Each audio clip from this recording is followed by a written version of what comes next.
Number 37. Ultra Female. This is a love letter, not a romantic one, but a love letter nonetheless. You, my cervix and my fallopian tubes are gone now.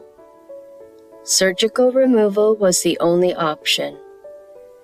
Even though it is almost 30 years since I needed you to house my youngest, I am mourning the loss of you nonetheless.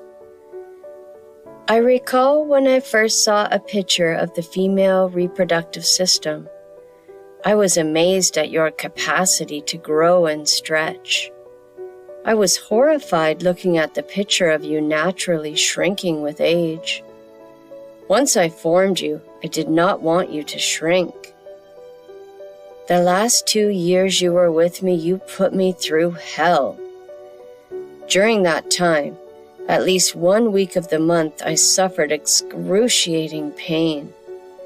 This agony was comparable to the transition phase of childbirth and to the time I had a tubular pregnancy burst. During bouts of suffering, I would go to my bed or the bathtub. In my bed, I would position myself on my hands and knees with pillows under me. In the tub, I would roll into the fetal position and half fill it with scorching water. The crying and groaning sounds I made were primal and severe, like something out of a death scene. You made torturous digestive issues, heavy bleeding, and anemia become my norm. Before this time, I was one of those rare women who loved her menses. I did not even mind the cramps and other PMS symptoms that came with it. Somehow, it all made me feel ultra female. The local hospital and my family doctor found no reasonable explanation for the pain. I believe they thought I was drug-seeking.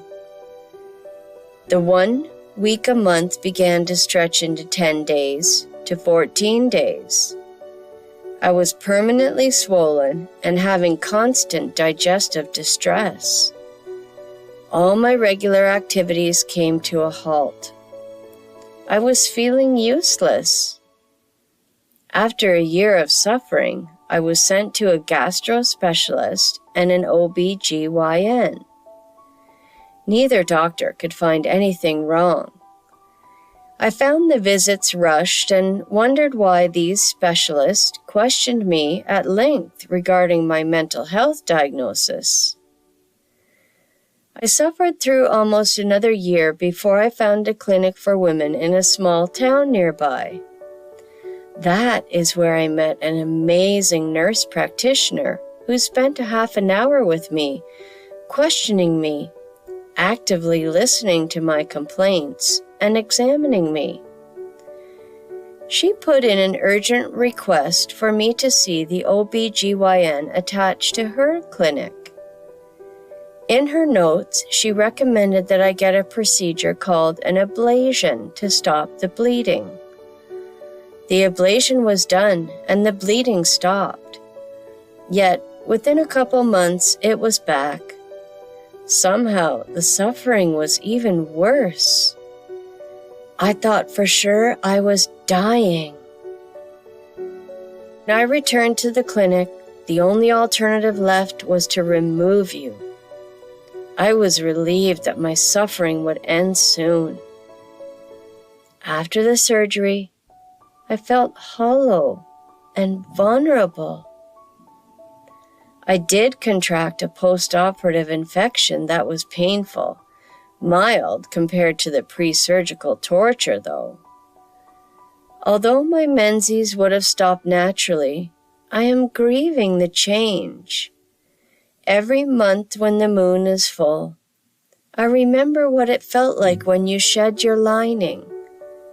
It was a mystical and physical connection to the universe, the earth, and all the other women of the world. Now I know I must focus on other ways to feel that connection.